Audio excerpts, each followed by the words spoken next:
जग जाओ। अगर अभी नहीं जगे तो फिर अब जगने का समय नहीं है, जगाया जा रहा है। ये सत्संग है मोह निद्रा से जगाने का। यहां तुम जिससे और किसी से प्रीति करते हो वो तुम्हें सुला देगा, जगाएगा नहीं। मोह भरे वचन बोल करके, मोह भरे कपट भरे वचनों को सुनने में बहुत अच्छा लगता है, लेकिन जब अध्यात्म और सत्य के वचन तो ऐसे लगते हैं बहुत कड़वे। मुंह मीठा भीतर कपट, पर्दा रहे है बास। मुंह में मीठा बोल रहे, हृदय में कपट है, वहीं पर्दा लगाए भगवान बैठे वहीं देख रहे। जो सतमार्ग के पथिक है उनकी जबान में भले तुम्हें कड़वाहट लगे, लेकिन हृदय बहुत मीठा है और बेपर्द होकर भगवान वहां से बोल रहे, पकड़ पाओ तो पकड़ लो। गोला मारे ज्ञान का संत सिपाही कोय, उत्कट जिज्ञासु बने तो अजब उजाला होए। अजब उजाला होए अंधेरा सब ही नासे, अंतर्मुख हो लखे आत्मा अपनो भाषे। कहे निर्भयानंद होए जिज्ञासु भोला, और जब संत मिले सिपाही तो ज्ञान का मारे गोला। अगर भगवान का पार्षद कोई संत जो विशुद्ध स्थिति में है, उसके वचन क्या करते हो? गोला का काम करते हैं। बोले ऐसा ज्ञान का गोला माला कि काम क्रोध लोभ मोह मद मत्सर सब मर गए और दिव्य प्रकाश हो गया हृदय में। गोला मारे ज्ञान का संत सिपाही कोई, उत्कट जिज्ञासु बने और अजब उजाला होए। अगर संत वचन सुन लिए तो अमोघस से खाली नहीं जाते हैं, ये तुम्हारे जीवन का परिवर्तन कर देंगे। बस आपको जरूरत है उन शब्दों को पकड़ने की। जिस समय अंतर्मुखता बढ़ने लगे, आपको अपने दोस्त दिखाई देने लगे, जान लेना संत वचनों का प्रभाव शुरू हो गया है। अंतर्मुख होए लखे, अपने दोस्त दिखाई देने लगे।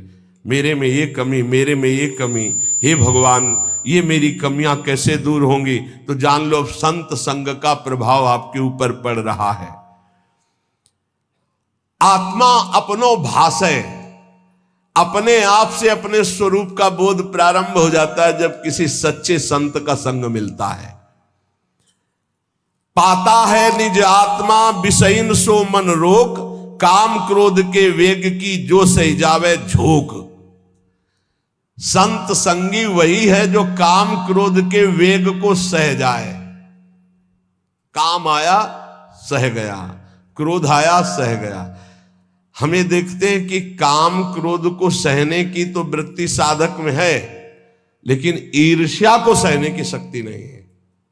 वो जहां ईर्ष्या करता है, दूसरे से निंदा करने लगता है, तो फिर उसकी काम क्रोध की शक्ति बढ़ जाती है और वो सहन करने में असमर्थ हो जाता है। अहम मैं जितेंद्री हूं और ईर्ष्या दूसरे की उन्नति देखकर डा होना, जलन होना, जहां ये आया तो फिर वो वही परास्त हो गया जहां जीत रहा था। इसको पकड़ना। गुरु कृपा से काम और क्रोध पर विजय प्राप्त करने की योग्यता साधक में आ जाती। बहुत शीतल हृदय होने लगता है, लगता है क्या कुछ नहीं। और जहां उसके अंदर ये अहम आया और दूसरों को देखकर जलन होने लगी, अपने में अहम आने लगा, वहीं उसकी सामर्थ्य घट गई और वो उसी विषय के लिए रोने लगा। काम क्रोध आदि उसको परास्त करने लगे। समझना, इस बात में आध्यात्मिक चर्चा है जिससे आपको परम पद मिल जाएगा। आप अगर गुरु शरणागत है तो काम क्रोध आपके अंदर स्फुरित होंगे, परास्त नहीं कर सकते। चिंगारी की तरह स्फुरित होंगे, ज्वाला की तरह नहीं। पक्का समझ लो। दो बातें हैं यदि तुम काम क्रोध से परास्त हो जाते हो। पहला, आप गुरु आज्ञा का उल्लंघन करके कोई गंदी बात देख रहे हो, कोई गंदी बात कर रहे हो, कोई गंदी बात करने वाले लोगों का संग कर रहे हो। अगर ये नहीं तो फिर तुम काम विजयी होने का अहंकार कर रहे हो। अन्यथा स्फुरणा होती है और शांत हो जाती है। उसी मार्ग से चले हुए अनुभव की ये बात है। हम किसी की दूसरी तर्क वाली बात नहीं मान सकते, छाती की बात मानते। ऐसे स्फुरण होता है और शांत हो जाता है, क्योंकि उसके लिए कोई चारा नहीं है। धीरे धीरे स्फुरण भी बहुत कम होने लगता है। पर जहां देखा गया अपने में अहंकार आया कि मैं जितेंद्री, और जहां दूसरे की उन्नति से डाह, तो फिर वही उसको परास्त कर देते। चिंगारी को ज्वाला बनने में देर नहीं लगती। वो चिंगारी तब शांत होती है जब भगवत साक्षात्कार हो जाता है, सूक्ष्म रूप से विकार रहते हैं। पता है निज आत्मा विषयन सो मन रोक। जब संत वचन रूपी प्रकाश आपके हृदय में हुआ, तो ये जब पता हो गया कि तुम देह नहीं हो, भले अनुभव नहीं हुआ, तो अपने मन को विषय में जाने से रोको। बोले काम क्रोध के वेग की जो सही जावे झोंक। इनका झोंका आता है हवा का, जैसे झोंका, हवा का झोंका आवे, तूफान आवे, किसी पहाड़ का आश्रय ले लो, बच गया। छोटे मोटे पेड़ आदि का आश्रय मत लेना, नहीं टूट के गिर जाएंगे आपके ऊपर, वही मार देंगे। क्या करना है? पहाड़ का आश्रय। पहाड़ कौन है? भगवान के प्रेमी महाभागवत जनों के वचन, या भगवान नाम, या भगवत लीला गुण कीर्तन। जहां कामादि दोषावे मजीरा उठाओ, राधा राधा राधा एक मत सुनो मन की, देख लो अभी साफ हो जाएगा गंदगी जो आई थी। या कोई संत के उपदेश सुनने लगो, या भगवान की लीला गायन करने लगो। प्रियालाल के चले जोई जोई प्यारो करे शुरू करो, और आज वह देखियो तो प्यारी, चले जाओ वहां तक 84 पदों का गायन पक्का। जब तुम्हें काम सतावे, चतुरासी जी का गायन शुरू कर देना, गायन। और अगर ना चला जाए तो हमसे बताना, ये निज अनुभव की बातें हैं। चतुरासी जी का फल ही है भवजल निधि को नाव, काम पावक को पानी। तो जो सही जावे झोंक, ये आंधी आती, जाएंगे टिकेंगे नहीं। आगमा पाइनो अनित्यास्तास्तितिक्षस्व भारत। जो सही जावे झोंक यार विक्षेप हटावे। निद्रा और आहार जुक्ति सो धीरे से घटावे। समझिए, काम क्रोध की झोंक आई तो कह रहे यार इस सह जाओ, भारी विक्षेप है, थोड़ी देर के लिए है, विचलित मत होना। विचलित वही होगा जो काम की खुराक रखे हुए है। खुराक क्या है? मोबाइल खोला, गंदी बात देख ली, या कोई अपने हाथ से गंदी क्रिया कर ली, या गंदे जनों का संग कर लिया। इससे क्या होगा? आप झोंक नहीं सह पाएंगे विकार की। कह रहे हैं जो सही जावे झोंक यार विक्षेप हटावे। प्रभु के दर्शन में यही बाधा है, नहीं तो खुले टहल रहे हैं। वृंदावन है, यहां खुले प्रभु टहल रहे हैं, बस दृष्टि चाहिए। यार का तात्पर्य बहुत प्रेम भरा शब्द है। मित्र एक बार सह जाए इसकी झोंक को, आगे निकल जाएगा। जो सही जावे झोंक यार विक्षेप हटावे। तो विक्षेप कैसे हटेगा? बोले निद्रा और आहार जुक्ति सो कछु धीरे से घटावे। बस कल भी चर्चा हुई थी निद्रा और आहार को कम करने की, पलटू स्वामी की। इन निर्भयानंद जी बड़े सिद्ध महापुरुष ब्रह्मानंद में डूबे हुई। इन दो पर असर साधक अपना दिखा दे, ये दो सबके ऊपर असर दिखाए, पूरा जीवन व्यतीत हो जाता है। खाना और सोना, अच्छा भोजन और खूब चक सोने को मिले। कह रहे कि अगर परमार्थ का लाभ लेना है तो साधक दो पर अधिकार करे, नींद और भोजन। फिर बार बार कहते हैं अभ्यास अभ्यास। नींद और भोजन, ये दो, निद्रा और आहार। फिर तीसरे पर विजय जो मैथुन, फिर चौथा जो भय। ये चार ऐसे दोष है पूरी सृष्टि को अपने अधीन किए हैं। निद्रा, भय, आहार, मैथुन, ये सब के सम जग उपजाए, सब इसी में फंसे हुए हैं। ऐसा साधक इन चारों पर विजय प्राप्त करनी। निद्रा तब जब आहार पर आप संयम करेंगे। बहुत बार आहार पे चर्चा होती, भाई आहार को संभाल लो, इसको बढ़ाते चले जाओ, एक एक कवल बढ़ता चला जाएगा। इसको घटाते चले जाओ, घटता चला। 400 ग्राम में पूरे 24 घंटे शरीर का सम्यक मेहनत करते हुए पोषण हो जाएगा 400 ग्राम में। यहां यही है कि अगर आप भगवत मार्ग में चलना चाहते हो तो आहार पर संयम करो, तो नींद पर संयम हो जाएगा। आहार पर संयम करो, पर इतना भी संयम न करो कि सीढ़ी चढ़ने उतरने लायक न रहो। उचित आहार लो, जितना आपको नींद ना सतावे। ये बहुत बड़ी सिद्धि है। अगर आप निद्रा और भोजन पर शासन नहीं किए तो काम और क्रोध पर शासन नहीं कर पाओगे, पक्का। ये चार चीजें साधु के जीवन में बिल्कुल शासन में होती। निद्रा, भय, आहार, मैथुन। भय नहीं होता साधु को। साधु का मतलब होता भगवत मार्ग के पथिक, चाहे गृहस्थ हो चाहे विरक्त हो। और नींद पर बहुत शासन होता है, और आहार पर बिल्कुल विजयी होता है वो। और वो मिथुन धर्म का त्यागी होता है, चाहे गृहस्थ हो चाहे विरक्त हो। अरे ऐसे ऐसे गृहस्थ हैं अपने ही पास हैं कि हम उनकी चरण वंदना करते हैं। वृंदावन में शपथ पूर्वक पति पत्नी कसम खाकर ब्रह्मचर्य से रह रहे हैं। सच्ची कहते हैं, हृदय से साधु बनने पर भी पूरे जीवन डर रहा है इसी बात का। और वो पति पत्नी एक जगह रह करके संयम से हैं, हम उनकी चरण वंदना करते हैं, चरण वंदना करते हैं। कोई भी जगत का महात्मा इस बात से डरता है कि संयोग ना हो। वो संयोग में पड़े हैं, एक ही घर में रहते हैं, ज्यादा जगह नहीं तो हो सकता है कोई एक ही आसन में रहते हो, लेकिन बलिहारी कसम पूर्वक ब्रह्मचर्य। और यही नहीं, बाहर भी रहते हुए ऐसे शिष्य है, तब ये लगता है कि भगवान की कृपा अमोघ है, क्या नहीं कर सकती। और आप लोग तो बैरागी हैं। निद्रा और आहार जुक्ति सो धीरे सो कछु घटावे। धीरे धीरे घटाना चाहिए। नींद और आहार, देखो संतों ने कहा है, निद्रा और आहार जुक्ति सो कछु घटावे। कहे निर्भयानंद झूठे जाने सब नाता, विषयन सो मन रोक आत्मा निज का पाता। जब समस्त विषयों पर विजय प्राप्त कर लेता है तो आत्मानंद का उसे अनुभव स्वयं होने लगता है। अष्ट सिद्धि नौ निधि हमारी मुट्ठी में हरदम रहती। ये नाम जापक, ये सांसारिक लाभ की तो बात जाने दो। अष्ट सिद्धि नौ निधि हमारी मुट्ठी में हरदम रहती, नहीं जवाहर सोना चांदी त्रिभुवन की संपत्ति चाहती। भावे ना दुनिया की बातें दिलवर की चर्चा सहती, ललित किशोरी पार लगावे माया की ये सरिता बहती। राधा राधा राधा, सब सिद्धियां सब लाभ आपको प्राप्त है। जो नाम जापक अपने कर्तव्य को भगवान में समर्पित करता है, वो कैसा सिद्ध महापुरुष हो जाता है। जगत गुरु भगवान श्री कृष्णचंद्र जी गीता जी में महापुरुष की स्थिति का वर्णन करते हैं।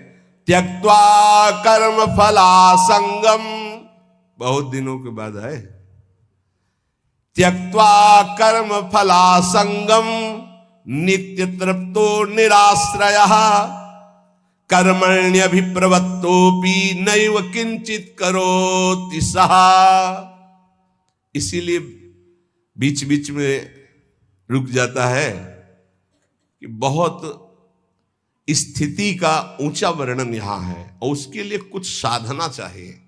जब तक अच्छी साधना नहीं होगी तो सिद्धावस्था को समझ पाना बड़ा कठिन होता है। और ये भगवान की वाणी ऐसे अर्थ पढ़ लेना तो अलग बात है, उसको समझना। त्यक्त्वा कर्म फला संगम नित्य तृप्तो निराश्रया। देखो पहले एक एक शब्द में डूबा जाता है। शास्त्रों का मनन कैसे होता है? निराश्रया, किसी का भी आश्रय न हो। सिद्ध पुरुष कैसा होता है? निराश्रित होता है, एकमात्र अपने स्वरूप में स्थित या भगवान में स्थित, सब अन्य आश्रय रहते। और यहां एकमात्र भगवान ही का आश्रय नहीं और सब आश्रय है। देख लो अंदर से। सिद्ध पुरुष कहता होता है नित्य तृप्तो, कभी कोई चाह ही नहीं होती। जैसे गले तक छका हो फिर उसको कुछ भी नहीं। नित्य तृप्तो, त्यक्त्वा कर्म फला संगम, किसी भी कर्म की कोई भी फल की आशा नहीं रहती। कर्मण्य भी प्रवत्तोपि नैव किंचित करोति सः, अच्छी तरह कर्म करता हुआ भी वो किसी कर्म का कुछ फल नहीं चाहता। स्वाभाविक केवल भगवत प्रेरणा से कर्म हो रहे हैं, उनके कोई फल की इच्छा नहीं, क्योंकि जो सब कर्मों का परम फल है वो भगवान का साक्षात्कार उनको प्राप्त हो गया है। ये सिद्ध पुरुष के लिए श्लोक गाया गया है। जो कर्म और कर्म फल की आसक्ति का त्याग करके सब आश्रयों से रहित सदा तृप्त रहता है, फिर भी वो अच्छी तरह शास्त्राज्ञा के अनुसार कर्म करता है, पर किसी भी कर्म फल की कोई आकांक्षा नहीं है, वो सिद्ध हुआ पुरुष कहा जाता है, श्री भगवान कह रहे हैं। लेकिन यहां उल्टा है, अगर हम कोई भी कर्म करेंगे तो पहले हमारा जो सोच होगी वो उसके फल पे होगी। ये सोच नहीं होगी कि हमारा धर्म है इसका पालन करना। कोई भी कर्म बिना फल की आकांक्षा के आप शुरू ही नहीं कर सकते। सोचना जरा, कोई भी कर्म करेंगे तो इसका फल क्या होगा, ये हम साधक के लिए कह रहे हैं। जो विषयी है वो नहीं सोचते, जो सिद्ध है वो नहीं सोचते। दोनों बात समझना, जो विषयी है वो नहीं सोचते कि इसका परिणाम क्या होगा, जेल मिलेगी कि दुर्गति होगी कि नरक जाएंगे कि शरीर नष्ट हो जाएगा, ये कुछ नहीं सोचते। जो सिद्ध है वो पूर्ण तृप्त है, इसलिए केवल शास्त्र सम्मत कर्म करते हैं, वो फल की आकांक्षा या फल की सोच ही नहीं रखते। जो बीच में है, ना पूरे विषयी है ना पूरे साधक है, वो पहले फल सोचते हैं। परिक्रमा का क्या फल होगा, सत्संग का क्या फल होगा, यह करेंगे तो इसका फल क्या होगा। फल पर दृष्टि रखने वाला अध्यात्म को धारण नहीं कर पाता है। भगवान कह रहे कर्मण्येवाधिकारस्ते, तुम कर्म से केवल अपना अधिकार रखो, फल के ऊपर नहीं। फल में सुख दुखे समय कृत्वा लाभा लाभो जया जयो, जय या पराजय, लाभ या हानि, सुख या दुख, इसमें समान भाव रखो। यह अध्यात्म, और यह तो सिद्ध पुरुष का लक्षण है। अब यहां ध्यान देना है, मैं कर्म करता हूं, ये कर्म मेरे लिए है और इसका अमुक फल मिलेगा, ऐसी जन साधारण साधक की स्थिति रहती है। ये उसके बंधन का कारक है, चाहे जितना बड़ा कर्म कर ले। ध्यान से सुनना, ये गीता जी है। ये मैं कर्म कर रहा हूं, इस कर्म का मेरा ये फल होगा, वो कर्म फल का और कर्म कर्ता बनने के कारण चाहे जितना ऊंचा कर्म करे वो बंधा ही रहेगा, मुक्त नहीं होगा। भले शुभ कर्म किया तो देवलोक जा, तपलोक जा, पर आना तुझे मृत्युलोक में ही पड़ेगा। लेकिन जो सिद्ध महापुरुष होता है, परिक्रमा चलो स्वाभाविक, उसको कोई लक्ष्य नहीं कि इसका फल क्या होगा। इसका अच्छा अटल्ला चुंगी से मुड़ गया, उधर पूरी नहीं हुई, कोई उसको शोक नहीं है, ना कोई लाभ है ना कोई हानि है, स्वाभाविक कर्म हो रहा है। क्यों? क्योंकि उसने अपनी इंद्रियों को, अपने मन को अधीन करके परमात्म तत्व की स्थिति प्राप्त की है। अगर इंद्रियां और मन पर विजय प्राप्त नहीं की तो जीवन मुक्त होते हुए भी दुर्गति को प्राप्त होगा। आत्मा जीवन मुक्त ही है, उसको कोई नहीं बांधा। इंद्रियां और मन बंधे होने के कारण आत्मस्वरूप जो जीवन मुक्त है उसको भोगना पड़ रहा है। बहुत ध्यान देने का विषय है। आत्मा को शुद्ध करने की जरूरत नहीं, परम शुद्ध है। आत्मा को मुक्त करने की जरूरत नहीं, परम मुक्त है। तो बंधा कौन है? इंद्रियों और मन में तुम्हारी तन्मयता, इंद्रियां मन विषय भोगों में। जैसे राजा तभी विजयी माना जाएगा जब सेना विजयी होगी, और सेना हार गई तो राजा हार गया, सेना जीत गई तो राजा जीत गया। ऐसे ही इंद्रियां मन हार गए विषयों में तो तुम हार गए, तुम्हारी दुर्गति होगी। और इंद्रिय विजेता मन विजेता हो गए तो तुम जीवन मुक्त हो गए, क्योंकि जीवन मुक्त थे, जीवन मुक्त हो, जीवन मुक्त रहोगे। पूरी साधना इंद्रिय और मन की आ गई है। इंद्रिय और मन को भोगों से हटाकर प्रभु में स्थित करना तो विजयी। अगर इंद्रिय मन भोगों में लग गए तो आवागमन से मुक्त नहीं होगे। लेकिन सिद्ध पुरुष की इंद्रियां और मन ये अपने आप शांत होते हैं, क्योंकि वो त्यक्त्वा कर्म फला संगम, ना कर्म में आसक्त है और ना फल में आसक्त है। श्री भगवान कह रहे नित्य तृप्तः निराश्रया। बहुत ध्यान देने योग्य बात है। जो निरंतर नाम जप करता है, लीला गायन करता है, उसमें सुख का अनुभव करता है। ध्यान रखना, आप जब कीर्तन करते हैं तो आप आनंदित होते हैं अंदर से, या आपका लक्ष्य होता है कि महाराज जी सुन रहे इसलिए मैं बड़ा आलाप लू लंबा? ध्यान देना, आप प्रियाजू को पुकार कर आनंदित हो रहे हैं, या आप ये देख रहे हैं कि चार लोग हम बहुत अच्छा गा लेते हैं, ऐसे भाव बदल गया। ध्यान रखना, अगर आप आत्मानंद के लिए गा रहे हैं मेरी लाडली मेरी प्रियाजू, तो आप उसमें तृप्त होंगे। उसकी तृप्ति आपको विषयों से विजय दिलाएगी। ध्यान देना, कथा सुनना, कथा करना, नाम जप करना, नाम कीर्तन करना, सेवा, इन सब से आत्म सुख की प्राप्ति होती। स्वांता सुखाय तुलसी। इस आत्म सुख के बल पर हम विषयों से विजय प्राप्त करते हैं। जब विषयी चित्त बार बार भोगों का चिंतन करता है तो एक जलन होती, एक अतृप्ति, एक अशांति होती है। उसी अशांति से वो दुर्गति को प्राप्त होता है। अशांतस्य कुतः सुखम। और नित्य तृप्तः, जो अपने प्रभु के नाम गुण लीला गायन में, परीक्षित जी कह रहे हैं श्री सुखदेव जी से कि प्रभु जिस प्यास से प्रेरित होकर मैंने मरा हुआ सर्प ऋषि के गले में डाला, आपके श्री मुख से निकलती हुई ये कृष्ण कथा अमृत से मुझे इतनी तृप्ति हो रही कि भूख प्यास का कोई भी पीड़ा नहीं, और 7वें दिन तक्षक डसेगा इसका कोई डर नहीं रह गया। ये नित्य तृप्ता, भगवान की चर्चा, भगवान का नाम, भगवान का गुण, एक आनंद कब खत्म हो मैं उठूं, इसका मतलब आपका चित्त आनंद में नहीं हो रहा, आपका चित्त अभी सांसारिक है।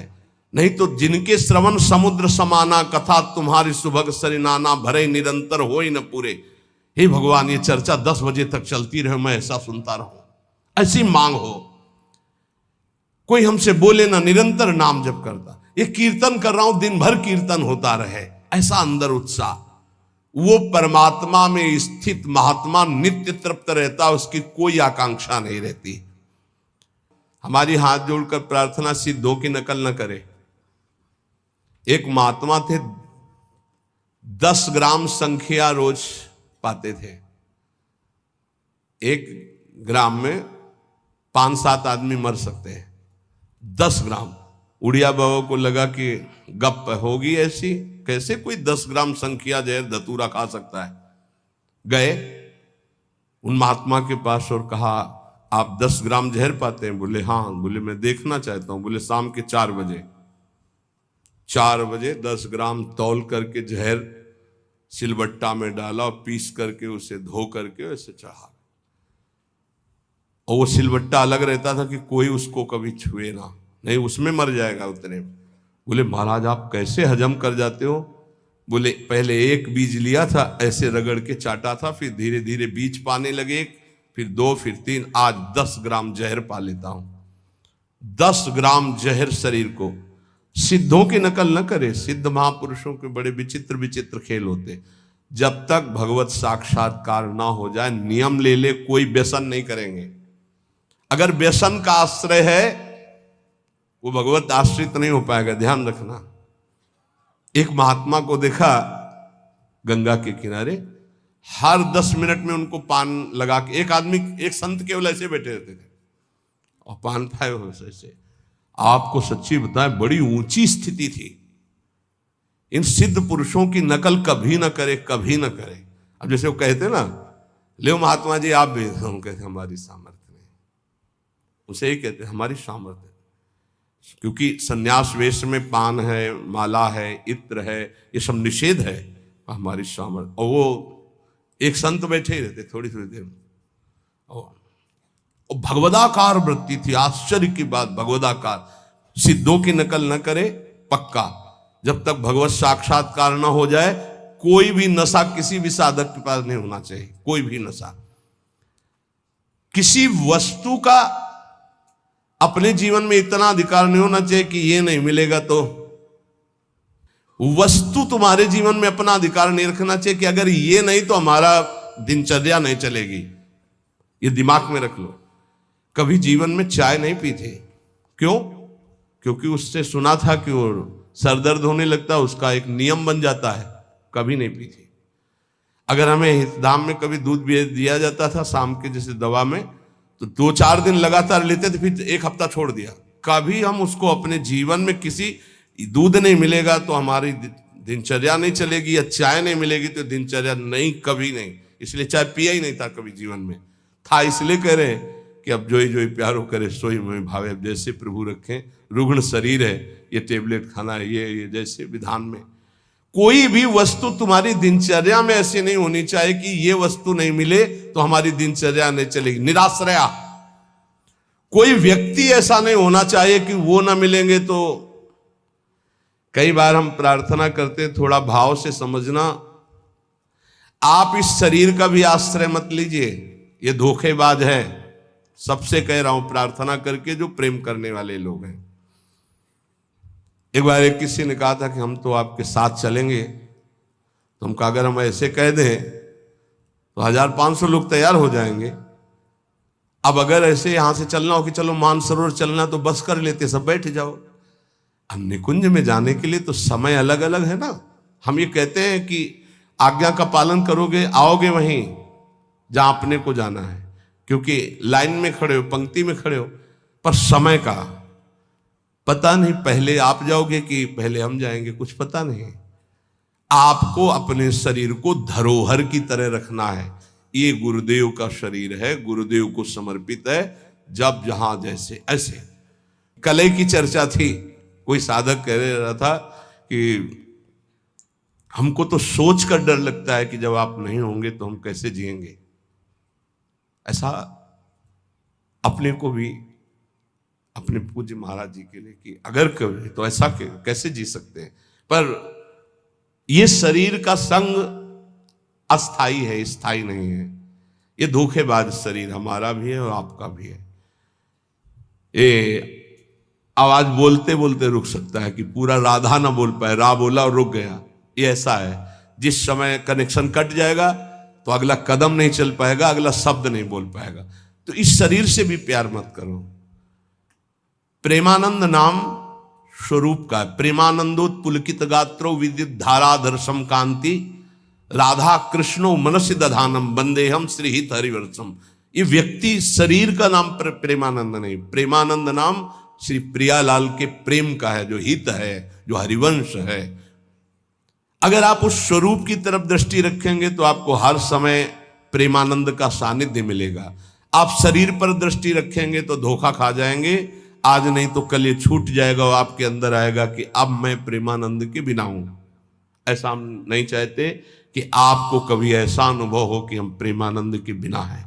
प्रेमानंद हमारा जीवन है, हम सबका। प्रेमानंद क्या है? राधा कृष्णो मनसि दधानम, राधा कृष्णो मनसि दधानम वंदेहम श्री हित हरिवंशम। जो हित है, जो हरिवंश है, जो मन में सी प्रिया प्रीतम को प्रकाशित करता है, वो है प्रेमानंद। वही मंत्र आपके पास है, वही नाम आपके पास, जो हमारा जीवन, जो हमारे गुरुदेव का जीवन, जो हमारे आचार्य का जीवन, वही आप उसी से प्रेम करो, इस शरीर से नहीं। निराश्रया, इस शरीर से या किसी व्यक्ति से या किसी नाशवान से तो फिर धोखा हो जाएगा, ऐसा लगेगा मैं अनाथ हो गया। नहीं, सच्चे गुरु का शिष्य कभी अनाथ नहीं होता, पक्का समझना। प्रियता में अगर पूछो तो ये ज्ञान हमको भी पसंद नहीं आएगा जो हम आपको दे रहे हैं। प्रियता में ज्ञान नहीं चलता, प्रियता में लगता है कि नहीं वो तो सब ठीक है, पर नेत्रों के सामने है तो हमारा जीवन है, वो नहीं नेत्रों के सामने तो फिर ऐसा लगेगा कि ऐसा। पर उचित यही है कि इस बात को समझा जाए कि तत्व तो हर समय रहता है, शरीर नहीं। शरीर आज है, कल नहीं। परिस्थिति देख लीजिए, आज परिस्थिति है कि आपको जग के आना ही पड़ेगा, आदेश पालन करना ही पड़ेगा, सत्संग सुनना ही पड़ेगा। कल परिस्थिति नहीं रहेगी, कल आप स्वतंत्र होंगे, लेकिन आपको इसी परिस्थिति में रहना होगा। जैसे आज परिस्थिति है ऐसी तुम्हारी जीवन भर परिस्थिति रहे। क्या इस समय हम सत्संग सुनते थे, बैठ गए, यंत्र में सत्संग लगा लिया, बैठकर सुन रहे। इस समय बाणी पाठ, तो बाणी पाठ में उपस्थित। इस समय हमारा अमुक सेवा, उसी सेवा में लगे। हमारी किसी परिस्थिति से हमारी दिनचर्या का परिवर्तन न हो जाए। किसी भी अन्य का आश्रय हमारे जीवन में ना आने पावे। एकमात्र इष्ट गुरुदेव का आश्रय, तो ऐसा निराश्रय ही परम आश्रय का बोध प्राप्त करता है। अन्य आश्रय नहीं होना चाहिए। धन का आश्रय, जन का आश्रय, व्यक्ति का आश्रय, वस्तु का आश्रय, कितना भी बड़ा धनी क्यों ना हो, वो भगवद आश्रित की समानता नहीं कर सकता। जिसने भगवद आश्रय लिया उसकी समानता कोई चक्रवर्ती सम्राट भी नहीं कर सकता। ध्यान रखना, जो सब जगह से आश्रित रहित होकर भगवान का आश्रय लिए है, उससे बड़ा कोई धनी जगत में नहीं है। सिद्ध महापुरुष पूर्ण निराश्रित होता है। किसी का वस्तु, व्यक्ति, स्थान, किसी का आश्रय, एकमात्र अपने आत्मस्वरूप प्रभु का आश्रय या आत्मस्वरूप में। कर्मण्यभि प्रवृत्तोपि नैव किंचित करोति सा अभिप्रवृत्ताः। वो सांगोपांग से सब कर्म करता हुआ भी नहीं करता है, ना फल की आकांक्षा होती है, ना कोई कर्म करता है। सिद्ध पुरुष जैसे कोई भी देहाभिमानी कर्म करता है तो पहले संकल्प बनाता है, मैं ऐसा करूंगा, फिर उसे सांगोपांग करने की चेष्टा करता है, फिर उसके फल की बाट जो होता है। लेकिन सिद्ध पुरुष, मैं एक कर्म कर रहा हूं, इसका संकल्प ही नहीं बनता, अपने आप कर्म होता है। कभी कभी कोई कहते हैं कि हमें सूचना नहीं, हमें खुद सूचना नहीं थी, आपको कहां से सूचना हो जाए। चलो यमुना किनारे इस समय ब्याहुला होगा, इसी समय आया है, कोई संकल्प नहीं है, कोई कामना नहीं, बस चलो होगा, बस अभी चलो, परिक्रमा चलो, अभी कोई संकल्प नहीं, कोई ऐसे सांगोपांग कर्म होगा, पर मैं करता हूं इस भाव से नहीं, मैं करूंगा इस भाव से भी नहीं, और इसका ये फल होगा इस भाव से भी नहीं। ऐसा सिद्ध पुरुष का जैसे कर्म होता है, वैसे ही साधक को अगर करने की भावना है तो मिटानी चाहिए, फल की भावना है तो उसे समर्पित करनी चाहिए प्रभु को, तभी वो सिद्धावस्था को प्राप्त होता है। भगवत प्रसन्नता के लिए किया हुआ कर्म सिद्धावस्था की तरफ ले जाता है, पर सिद्ध पुरुष इसमें में भी नहीं रहता कि ये भगवान की प्रसन्नता के लिए होता है। वो स्वाभाविक हो रहा है, खिलवाड़ जैसा सांगोपांग हो रहा है। जैसे गांव में बैलगाड़ी लेकर किसान जाते थे तो 8-10 बच्चे दौड़ पड़े और हिलक कर बैठ गए, आधा किलोमीटर तक बैठ के गए, फिर उतर के पैदल चले आए। उनसे पूछो क्यों किया, कोई उत्तर नहीं, बस खिलवाड़। खेल खेल में ऐसे ही संपूर्ण सांगोपांग क्रियाएं होती है, कोई फल की आकांक्षा नहीं। बालवत सिद्ध महापुरुष का संपूर्ण सांगोपांग शास्त्र सम्मत कर्म होगा, लेकिन न करता है और न फल की आकांक्षा है। निराशीर्यत चित्तात्मा त्यक्त सर्व परिग्रह। सिद्ध पुरुष शारीरम केवलम कर्म कुर्वन्नाप्नोति किल विषम।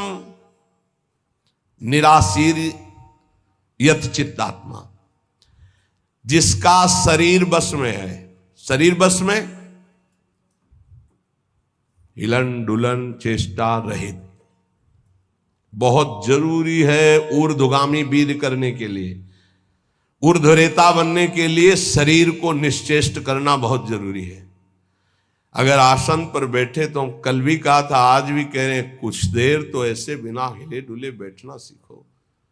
शांत, आपका शरीर स्वस्थ है, शांत, पीड़ा युक्त शरीर पर शांत, बार बार इधर उधर नहीं, शांत शरीर वश में, जहां हाथ रखा वहीं रख दिया, 1 घंटा नहीं उठाया। जैसे बैठे वैसे बैठना सीखो। ये बार बार बार बार बार ऐसे, ये वायु है, पच जाएगी, ये और कुछ नहीं है, वायु है, बार बार पीड़ा देती है, वो पच जाएगी, वायु पच जाएगी। जो आसनों पर बैठते हैं उन्हें कभी वात रोग नहीं होता, ये गठिया दर्द ये सब नहीं, शांत वायु पच जाए। वृद्धावस्था तक उनको वायु रोग नहीं होगा जो आसनों पर बैठते, शांत।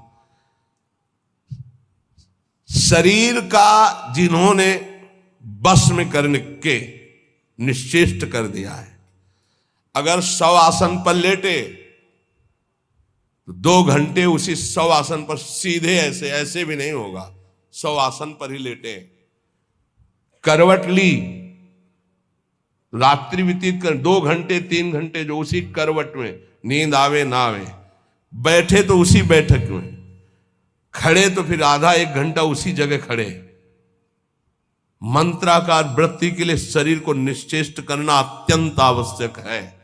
अरे 1 घंटा के लिए करना 24 घंटे में सीख जाओ, वैराग्य भाव में हो या गृहस्थी में भक्ति में लोग, थोड़ा तो।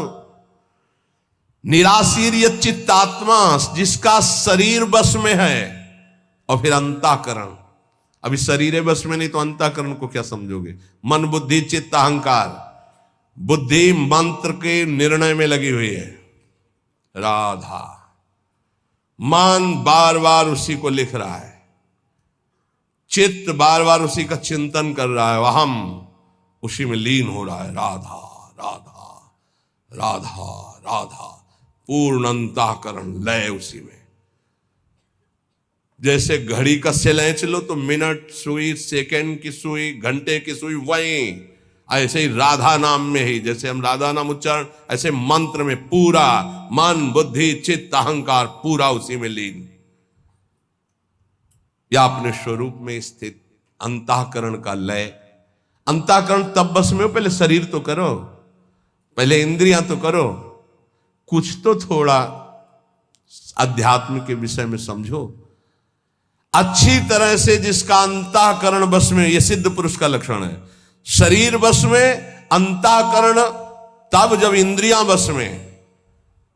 जिसने सब प्रकार से भगवान का आश्रय लेकर अन्य आश्रयों का, परिग्रहों का त्याग कर दिया है, जो इच्छा रहित है, वो शरीर संबंधी केवल चेष्टा करता हुआ भी परमात्म तत्व में स्थित हो, कभी पाप को प्राप्त नहीं होता। शरीर संबंधी चेष्टा करता हुआ भी वो कभी पाप को प्राप्त नहीं होता।